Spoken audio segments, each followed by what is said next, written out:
O Lord of hosts, be with us, for we have none other help in times of adversity but Thee. O Lord of hosts, have mercy on us. Welcome back, everyone. This is David Patrick Carey with Church of the Eternal Logos, and today I want to speak to you guys about perennialism, or the perennial philosophy, or Prisca Theologica versus Logos Spermatikos.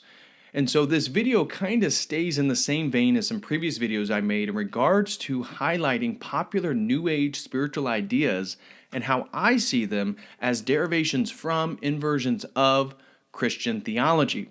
So we talked about Orthodoxy's understanding of theosis versus the sort of Luciferian apotheosis of becoming your own God. So in regards to deification, we talked about Christian morality and forgiveness in regards to that being sort of inverted in the inclusivity culture and then the exclusiveness of those who don't buy into those inclusive narratives.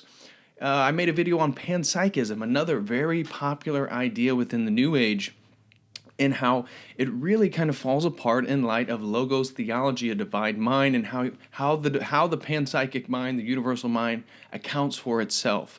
And so today we're going to be continuing in that vein by discussing the very popular perennialistic understanding, which is one of the bases of New Age religion, and how that really falls apart in regards to Logos Spermatikos, which really addresses the obvious critiques to perennialism.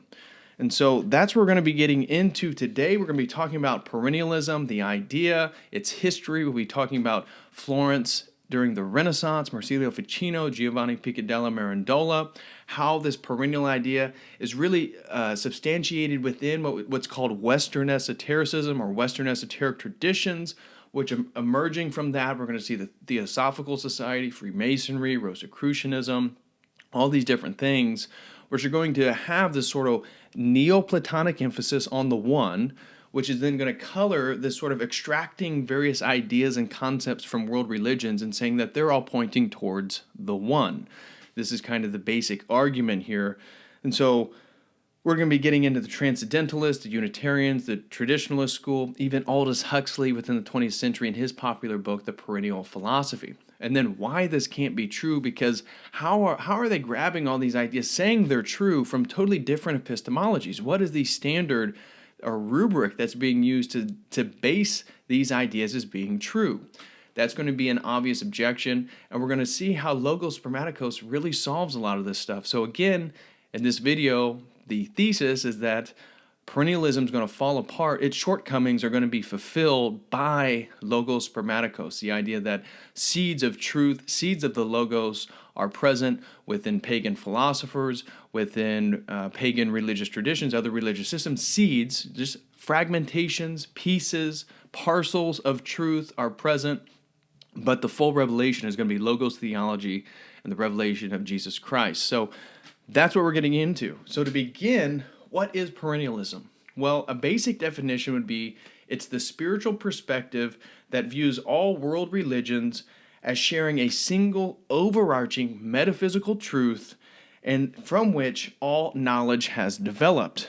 So this is the basic concept of Prisca Theologica, the perennial philosophy, the Traditionalist School. All these things are going to be tied together in this understanding that there's one overarching metaphysical truth that all these religions are sharing, and they're all pointing towards the sort of same one. It's very Neoplatonic. We're going to see how that comes in during the Renaissance in Florence, but it's going to be very focused on a Neoplatonic. So Neoplatonism is focused on the one. How do we account the world to the one?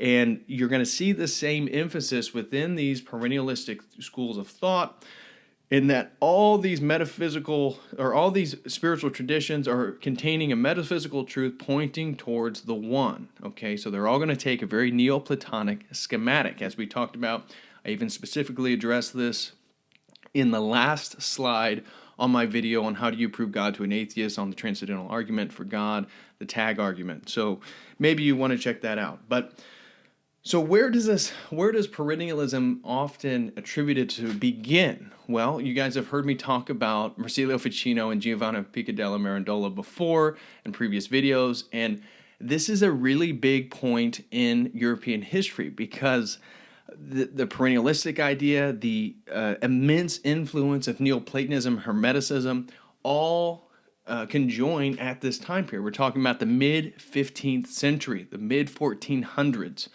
And so, as you guys probably know, but I'll reiterate, the writings, the works of Plato were being discovered and brought to Florence, Italy from the East.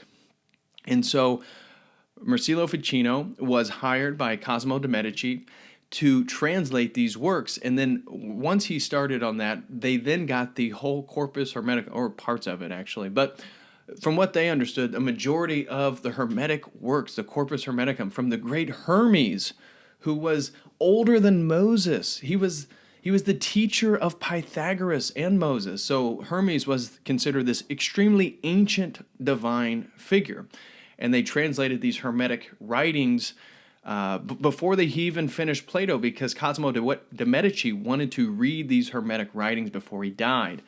So Marsilio Ficino then translates all the Hermetic writings from the Greek into the Latin.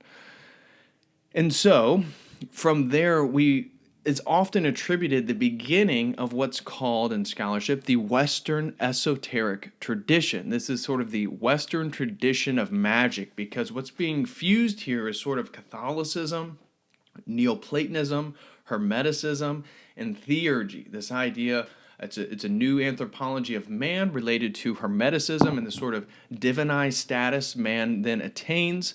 And then Theology, that we can perform rituals, we can do magic, we can do all these things to sort of access divine knowledge from the universe. So this is where a lot of this stuff gets going. Marsilio Ficino is known for using Orphic hymns and playing music and having magical correspondences between, candles and colors and curtains and the time of day, the rituals, all this stuff. So that's Marsilio Ficino. This is where Neoplatonism is really getting infused in Catholicism. So we're talking mid-15th century, the mid-1400s. Again, 12th century, the 1100s, we get the forming of scholasticism. 1054, we have the Great Schism from Orthodoxy and Catholicism. But a couple hundred years before that, we already have basically the formation of the papacy and all this stuff. So this rough run through. Then we have the student of Marsilio Ficino, Giovanni Pico della Mirandola.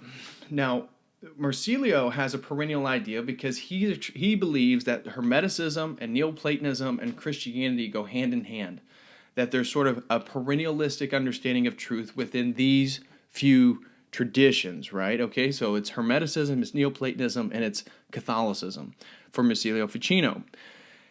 And then for his student, Giovanni Pico della Mirandola, who is a very gifted individual, he had spent time in Spain studying Kabbalah, learning about the Quran, learning about Judaism, and then infusing that with his Catholicism, with his understanding of Christianity. So he created what's called Christian Kabbalah.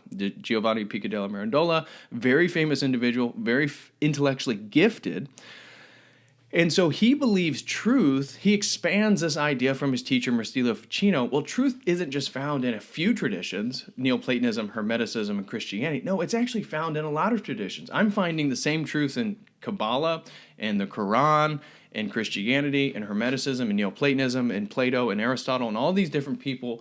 Giovanni Pico della Mirandola, or I'll just call him Pico, believes that all these things are pointing towards the same, again, metaphysical truth, the same God, the same Neoplatonic one, okay? And I think it should be noted that, Pico was known for the perpetuation of sort of magic and all this stuff, Christian Kabbalah. And the reason why he died, it's theorized, this is debated, but even in Berkeley, this is the narrative that they choose to understand Pico, is that he actually died, he was murdered, he died at a young age because he was having a homosexual relationship with another man. And so I think this is going to, these sort of, sexual morality, these type of things are going to be tied to what we're going to be seeing part of the sort of esoteric tradition. We're going to be seeing radical feminism. We're going to see a lot of more acceptance towards homosexuality, all this stuff within the sort of perennialistic school that's going to develop post-Ficino, post-Pico, and into, let's say, like the Transcendentalist. So the Transcendentalist school of thought also posited a sort of universal metaphysical truth, and they were influenced by things like German idealism, romanticism, even sort of Humean skeptical empiricism. But the Transcendentalists, again, promoted a universal metaphysical truth, and that this was even picked up by the Unitarians, which is they are what founded the Harvard Divinity School, I believe, which again makes sense. But the Unitarians, being influenced by the Transcendentalists, by all these ideas that there's one metaphysical truth, this was influenced greatly by a gentleman named Agostino Stucco, who he believed he was kind of one of the first people to really write perennial philosophy. Okay, and this is in the 1500s. We're about 100 years after Ficino and Pico, and he's talking about one metaphysical principle, how it's the source of all the same knowledge amongst various religious groups, and he called it even the Prisca Theologica. And so he was a great influence on somebody like Gottfried Leibniz, and Leibniz had a whole monad, right? He's famous for his ideas of monad.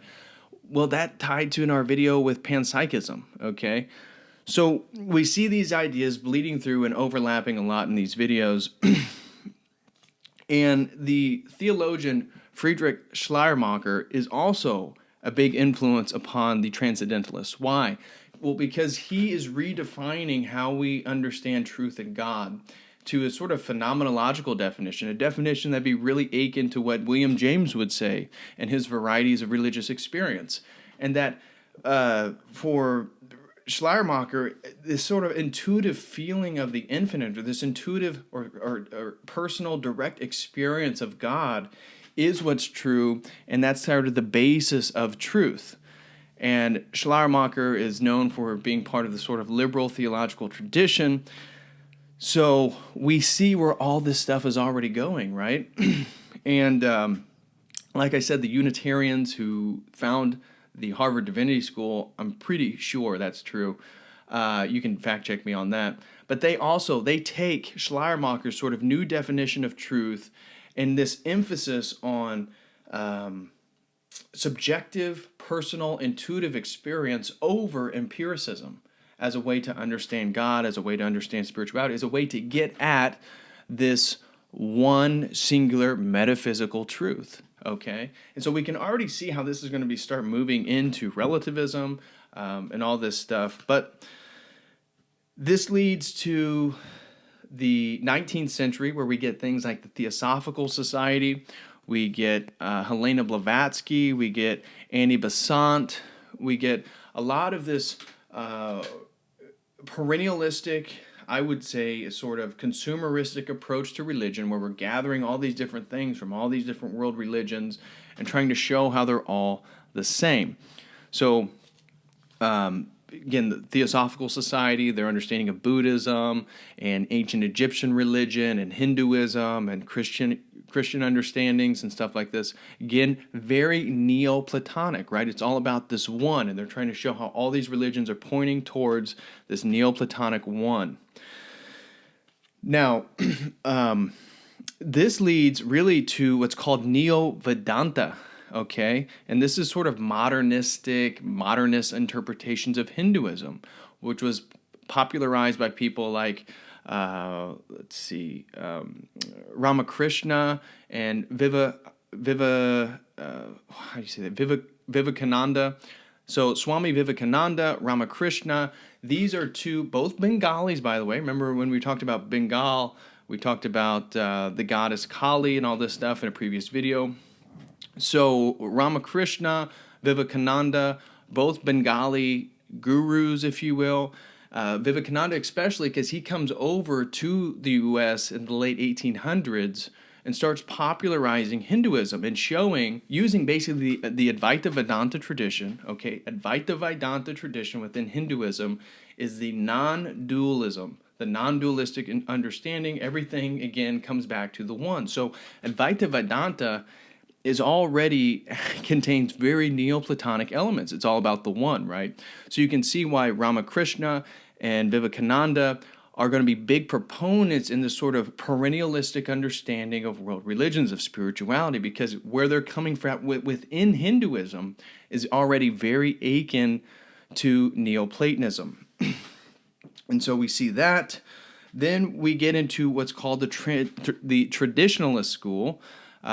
So we get scholars that you may be familiar with, and this was sort of a conversation I briefly had with Jay. Jay Dyer was more interested in sort of the Traditionalist School, where I was more interested in sort of Hermeticism, magic, and alchemy, and this type of thing. But what is the Traditionalist School? Is a group of thinkers like Rene Guénon, Fritjof Schuon, Houston Smith, Julian Evola. And these individuals also taking a much more scholastic approach, much more modernistic approach. We're in the 19th century here, and arguing for a similar understanding. Of course, Houston Smith and Julian Evola are more recent. Houston Smith, very popular American scholar, by the way. His book on world religions is still one of the most popular best-selling books, but he was a perennialist. And he also was in the Good Friday experiment, if you guys are familiar with that, where they induced psychedelic mushrooms on a Good Friday service at a chapel at Boston University. But that's another digression. But they believe in a perennial philosophy shared by all the major world religions. And so the Traditionalist School is a little bit more emphatic on what they would call orthodox religion, or the major world religions, and that they themselves have some sort of overarching metaphysical truth. And so like somebody like Rene Guénon in the Traditionalist School saw where Western civilization was going, saw where scientism and empiricism were taking us, and was in favor of a more traditionalist rooting of tradition, right? I know, but that's what he was in favor for. In fact, he ends up converting to Islam. And same thing with Fritjof Schuon. He also converts to Islam, which makes sense, again, because of the Neoplatonic elements, and Islam itself being so based on the Neoplatonic model, so influenced by Neoplatonism. It makes a whole lot of sense that if you were to buy wholeheartedly this sort of perennialistic idea, why Islam would after a while become very, very attractive, especially from the Traditionalist School, where you're looking for sort of traditionalist culture, traditionalist values rooted in sort of metaphysics, as opposed to a sort of physical reality. Because for the traditionalists, the metaphysics are a priori to the material. And so you have to start there. And so this is part of the return that Guénon was in favor of. So, like I'm saying, it takes a Neoplatonic pattern over and over and over again within the sort of perennialistic school. And this comes up to even Aldous Huxley, where I have his book right here, The Perennial Philosophy, Aldous Huxley. Of course, he has, author of The Brave New World and stuff like that. But he was also a big promoter of what's called mystical universalism, and that the sort of direct, immediate experience of the divine is a universal characteristic. Okay, so this is going to be rooted in his proponency for psychedelics. It's going to be rooted in Friedrich Schleiermacher's, 150 years previously in regards to his redefining of truth in regards to one's intuitive, direct experience of the infinite. You're going to see how it's going to be tied to William James. So with Aldous Huxley, he is bringing a whole new, repopularizing this idea, okay? And he dies in 1963. It's in November. I forget the exact date, but I believe he dies the same day that J.F. Kennedy is assassinated, and C.S. Lewis dies on that same day. So a lot happened. I forget something. It's November 1963. I just can't remember the date. But anyways, Huxley, psychedelics, the alteration of consciousness, Hinduism, mysticism, and perennialism is going to be greatly influential onto the New Age, New Age ideas. And so we still see that. And even the New Age movement, the way it even kind of self-defines itself as trying to create a spirituality without borders and dogma, okay? And it has an emphasis on monism and unity, which is the same emphasis that the Neoplatonists, all the way back to Plotinus, were they were interested in monism and unity. And so we see these same motifs within the New Age. We saw those same motifs all the way from Marsilio Ficino to Pico to the Transcendentalist to the Unitarian to the Traditionalist School, all this stuff. And so what are the problems then with this idea? It's so popular, it's pervasive. Ever since, the infusion of Neoplatonism during the Renaissance into Western culture and then through the Western esoteric tradition, this idea has been promoted over and over and over again. And now it's almost the default spiritual opinion of most people. Why could this not be true? And it really comes to epistemology and how one knows something to be true in regards to other forms of information. And so the fact that the perennialists want to basically consumeristically take this idea and this concept and this symbol and then try to redefine them and show how they're all the same as these different other concepts and symbols from different world religions is really assuming a sort of epistemology that isn't the epistemology of tradition in which you're taking concepts and ideas from. You're appropriating things and taking them totally outside their cultural context in theological context. So you're taking them out of the cultural, theological context that they situate themselves in, which then is going to give itself its own sort of unique meaning, even though there may be similarities with other ideas. We're not denying the similarities, but we're denying the idea that you can just take these things out and and put them all over here in a new bucket and say, well, look at all these things. They all mean the same thing. Therefore, they're all pointing towards the same direction, and then reject all the important and crucial contradictions between these world religions. That, you can't say that the physical world is objective and that God gave us a rational soul, a rational mind to then understand those through the uncreated energies of God, and then say that's the same thing as a religion that says, well, physical reality is all an illusion, and there's really nothing there, and there's no such thing as God, and all the. These are major, major contradictions that you can't just take ideas of illumination and Satori and then just start putting them all together like they all mean the same thing. That's fundamentally contradictory, and that fundamentally leads to relativism. And then you look at the New Age, and it is relativistic. It is a relativism. And it just all makes more and more and more sense. And then you even look at the path of these ideas through Blavatsky, through Crowley, through Aldous Huxley, and you see a sort of, I would say, a sort of sinful, sinister, sort of man becoming God idea, motif, right? The sort of the original sin underlies this whole perennialistic tradition of sort of man redefining God and a sort of Neoplatonic understanding, and then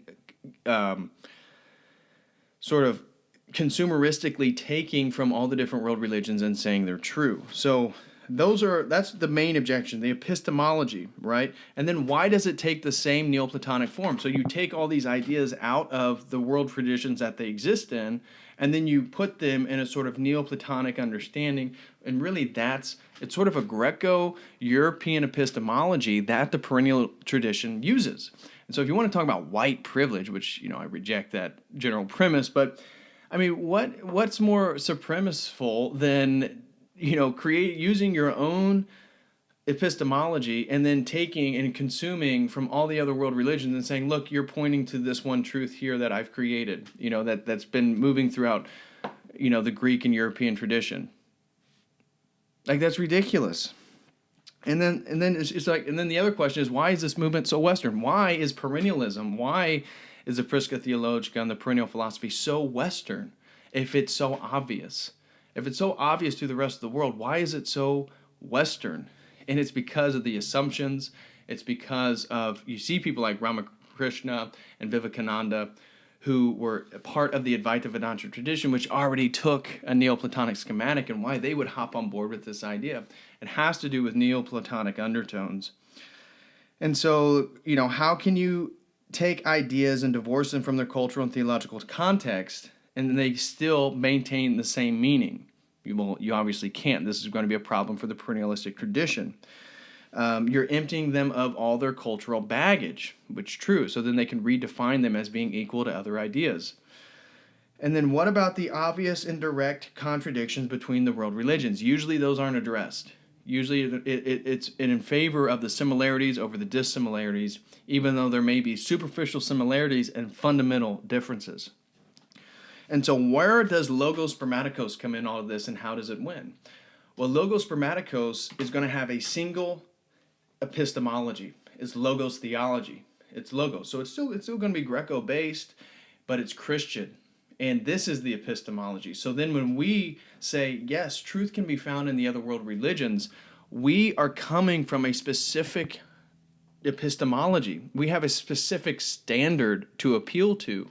And therefore, our idea is way more coherent. It actually leads still towards truth. It actually leads still towards God, as the Transcendentalist School wanted to do, as the Traditionalist School wanted to do. They wanted to, they believe knowledge, actually, the metaphysical truth, lead to God. We agree. We agree on that, but it only leads to Logos. It leads to the second person of the Trinity. And this is Logos Spermatikos, as I talked about in my previous video with Justin Martyr, who really popularized this idea. And he talked about how Plato and Aristotle, though their philosophies are wrong, like Aristotelianism, if you just take that wholeheartedly, or Platonism, but parts of their worldview are true.